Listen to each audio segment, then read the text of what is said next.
Mr. President, I echo the sentiments expressed by my colleague from Minnesota, and I rise today in support of the nomination of Vanita Gupta to be Associate Attorney General of the United States.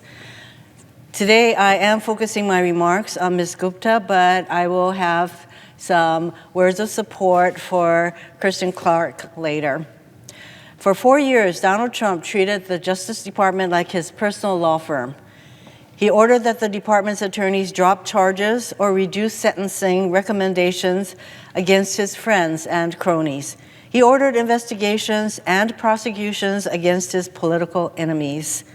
He even had the department step in to defend him against a defamation claim relating to an allegation of rape.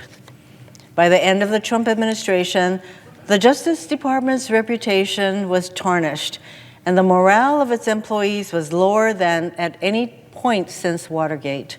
Thankfully, President Biden has named a professional, highly qualified team to lead the Justice Department and restore its place of prominence and moral authority in following the rule of law.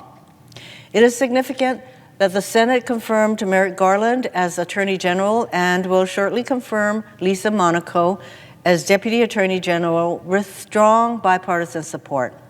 I am disappointed that Vanita Gupta, a similarly well-qualified nominee, is not receiving the same bipartisan support.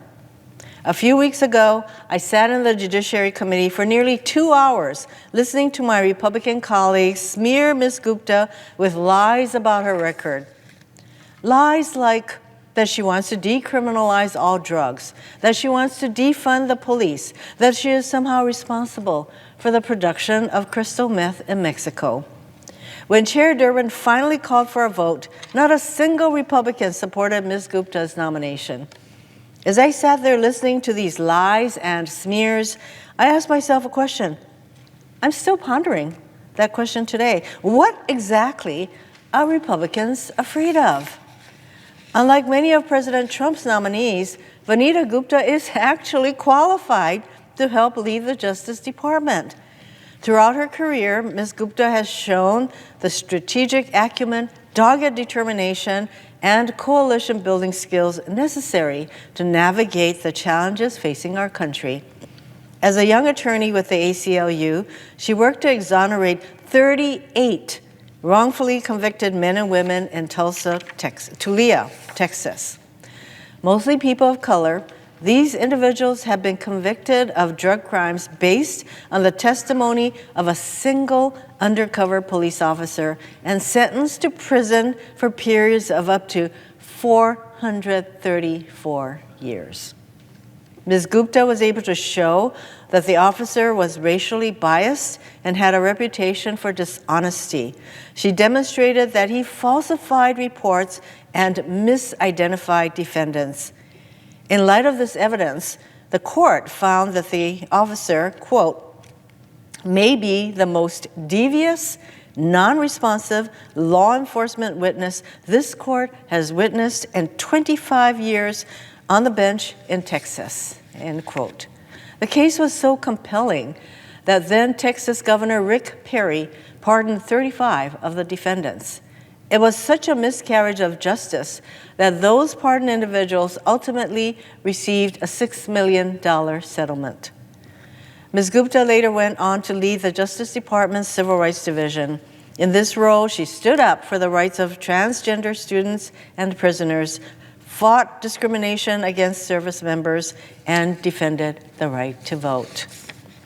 From there, Ms. Gupta served as president and CEO of the Leadership Conference on Civil and Human Rights, where, among other things, she played a key role in passing the most significant criminal justice reform package in years. Ms. Gupta's qualifications are borne out in this experience and in the widespread support that she has received. Conservative leaders and longtime Republicans like Michael Chertoff, Grover Norquist, and Michael Steele have praised Ms. Gupta as a consensus builder on critical issues like voting rights and criminal justice reform. And every major law enforcement organization, including the Fraternal Order of Police and National Sheriff's Association, have endorsed Ms. Gupta's nomination. In light of this widespread support, it's tough to take the criticisms I hear from my colleagues on the other side seriously. If Ms. Gupta supported defunding the police or decriminalizing all drugs, how did she manage to get universal support from law enforcement communities? If she is such a radical progressive, why are people like Grover Norquist and the former general counsel and senior vice president of Koch Industries endorsing her nomination?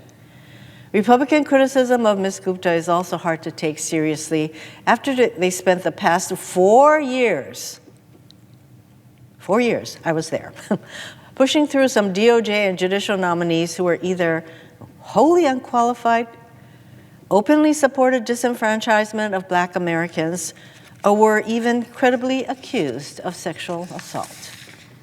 After 4 years of permissive deference to Donald Trump, it's rich to hear my Republican colleagues attacking and demeaning a strong, smart, and highly qualified woman of color like Vanita Gupta to serve in the Justice Department. Their attacks aren't an exercise of the Senate's constitutional duty to provide advice and consent. It's pure partisan politics at its worst.